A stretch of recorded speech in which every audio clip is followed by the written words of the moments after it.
আসসালামু আলাইকুম, welcome back to my channel. বন্ধুরা সবাই কেমন আছেন? আশা করি ভালো আছেন। আমিও আলহামদুলিল্লাহ ভালো আছি। বন্ধুরা সবাইকে ঈদ মোবারক, ঈদ মোবারক, ঈদ মোবারক। বন্ধুরা ঈদের বন্ধতে ছুটির দিনে অটো রিক্সা করে ঘুরতে বের হলাম। এখন প্রায় অনেক রাত, প্রায় 1টার মতো বাজে। আর এমনিতেও তো ঢাকা শহর পুরাই ফাঁকা, মানুষ গ্রামে চলে গেছে। অনেক ভালো লাগতেছে কারণ আজকে অনেক গরম ছিল দিনের বেলা, তো রাতের বেলা কিছুটা ছিল, কিন্তু গাড়ি দিয়ে ঘুরতেছি তো অটো রিক্সা দিয়ে অনেকটা বাতাস লাগতেছে, খুবই ভালো লাগতেছে।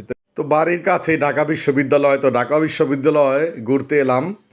তো আপনারা সাথেই থাকবেন আর ইনশাল্লাহ ভিডিওটা দেখার সময় একটি লাইক দিয়ে দেখা শুরু করবেন, কারণ আপনাদের একটি লাইক, একটি কমেন্ট আমাকে ভিডিও বানানোর অনুপ্রেরণা আরও বাড়িয়ে দেবে। আর বন্ধুরা পুরো বিশ্ববিদ্যালয়টাই আপনাদেরকে রাতের ঢাকা বিশ্ববিদ্যালয় যেটাকে বলা হয় ঘুরে ঘুরে দেখাবো। ইনশাল্লাহ আমি নিজেও ঘুরে দেখবো আর আপনাদেরকে ঘুরে ঘুরে দেখাবো। আর বন্ধুরা অনেক বন্ধুরাই আছেন এত সুন্দর একটি কমেন্ট করেন, কিন্তু ভিডিও দেখেন 40 সেকেন্ড 30 সেকেন্ড। এই কাজটা কেউ করবেন না, প্রয়োজনে আমার ভিডিওটা কেউ দেখবেন না। এইভাবে যদি যারা দেখেন তাদের উদ্দেশ্যে বলছি, কেউ ভিডিওটা দেখার দরকার নেই, ক্ষতিটা করবেন না প্লিজ, আপনাদের কাছে অনেক অনুরোধ রইল। আর বন্ধুরা যারা এই ভিডিওটা দেখতেছেন অবশ্যই একটি লাইক দিয়ে দেখা শুরু করবেন আশা করি। একজনে ছবি আঁকে এক মনে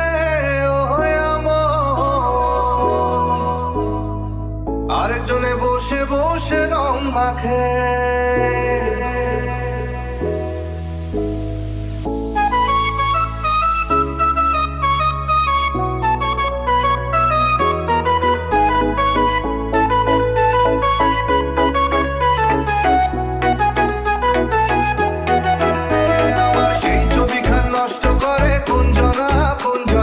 সেই ছবিখান নষ্ট করে কোনজনা কোনজনা, তোমার ঘরে বসত করে কয়জনা মনে জানো না, তোমার ঘরে বসত করে কয়জনা, তোমার ঘরে বসত মনে জানো না, তোমার ঘরে বসত করে কয়জনা মনে জানো না, তোমার ঘরে বসত করে কয়জনা।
আর বন্ধুরা আমার এই ভিডিওটা যে যেখান থেকে দেখছেন দেশ এবং দেশের বাইরে থেকে সবাইকে জানাই অসংখ্য ধন্যবাদ। বন্ধুরা আমার চ্যানেলটাকে লাইক, কমেন্ট এবং সাবস্ক্রাইব করে দিয়ে আমার পাশে থাকবেন। দেখা হবে নেক্সট ভিডিওতে ইনশাআল্লাহ। সবাই ভালো থাকবেন। ঈদ মোবারক, ঈদ মোবারক।